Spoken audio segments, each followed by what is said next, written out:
ഇന്നലെ ബീഫ് ഉണ്ടാക്കാൻ തുടങ്ങിയപ്പോഴത്തേക്കും ടൈം പോയതറിഞ്ഞില്ല. അതുകൊണ്ട് തന്നെ ഇന്ന് ബീഫിൻ്റെ റെസിപ്പി വേറെ ഞാൻ കാണിക്കുവാണ്. ഒരു പാൻ അടുപ്പത്ത് വെച്ചു, അതിനകത്ത് കുറച്ച് വെളിച്ചെണ്ണ ഒഴിച്ചു, അതിനകത്ത് കുറച്ച് ഇഞ്ചിയും വെളുത്തുള്ളി ഇട്ടു. ഒത്തിരി ചെറിയ ഇൻഗ്രീഡിയൻസ്, ആകെ കുറച്ചേ ഉള്ളൂ. ഇഞ്ചി വെളുത്തുള്ളി ഇട്ട് എൻ്റെ കയ്യിൽ വേറെ ഒന്നും കിട്ടിയില്ല. കുറച്ച് മല്ലി പൊടിയൊന്നും കിട്ടാത്തതുകൊണ്ട് കുറച്ച് മല്ലി ചതച്ചിട്ടു. അത് തന്നെയാണ് ഇട്ടത്, ആകെ ഉള്ള ഇൻഗ്രീഡിയൻ. പിന്നെ ചെറിയ ഉള്ളി കിട്ടി, അതിട്ടു. ചെറിയ ഉള്ളിയും ഇഞ്ചിയും വെളുത്തുള്ളിയും മല്ലിയും ഇട്ട് വഴറ്റി അതിനകത്ത് ഇച്ചിരി ഉപ്പും ഇച്ചിരി പുതിനയിലയും മല്ലിയിലയും കിട്ടിയായിരുന്നു. അത് രണ്ടും ഇട്ടായിരുന്നു. അത് രണ്ടും ഇട്ട് നല്ലതായിട്ടൊന്ന് വഴറ്റിയെടുത്തു. നല്ലതായിട്ട് വഴറ്റിയിട്ട് കുറച്ച് ടൊമാറ്റോയും കൂടെ ഇട്ട് അതും നല്ലതായിട്ട് വഴറ്റിയെടുത്തു.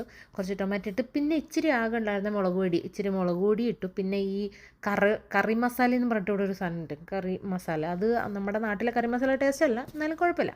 പിന്നെ അതിനകത്ത് തമ്മ ഇടിച്ച ഇച്ചിരി ബീഫുണ്ട്, അത് അങ്ങോട്ട് ഇട്ടിട്ട് ഒരു കുക്കറൊന്നും ഇല്ലാത്തതുകൊണ്ട് തന്നെ ഒത്തിരി നേരം ഒരു 2 മണിക്കൂറോളം ഞാനിങ്ങനെ ഇപ്പോൾ ഇട്ട് വേവിച്ച് നല്ലതായിട്ട് നല്ല പറ്റിച്ചെടുത്ത് ഞാനത് അടിപൊളിയായിട്ട് നല്ല നമ്മൾ ഈ കിടന്ന് വെന്ത് കിടക്കുമ്പോൾ ഭയങ്കര ടേസ്റ്റ് കേട്ടോ, എന്തൊക്കെ പറഞ്ഞാൽ. പിന്നെ ഞാനൊരു ബൗളെടുത്ത് ഇതിനകത്ത് ഒന്ന് ഗാർണിഷ് ചെയ്യാൻ വേണ്ടിയിട്ട് ബൗളിനകത്തോട്ട് വെച്ചു. ചെറിയ ബൗളിന് അത്ര ഉണ്ടായിരുന്നുള്ളൂ.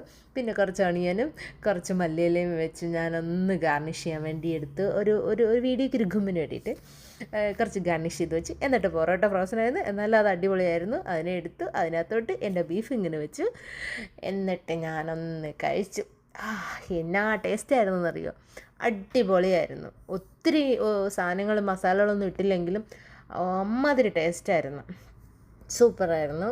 ഞാൻ കുറച്ച് ബീഫ് കുറച്ച് പൊറോട്ട എടുത്ത് ഞാൻ നന്നായിട്ട് അങ്ങ് കഴിച്ചു. അടിപൊളിയായിരുന്നു. ഒത്തിരി നേരം കിടന്ന് കുക്ക് ചെയ്തുകൊണ്ട് തന്നെ അടിപൊളി ടേസ്റ്റായിരുന്നു. എന്തായാലും പെട്ടെന്ന് ഉണ്ടാക്കാൻ കുറച്ച് സാധനങ്ങൾ വെച്ചു.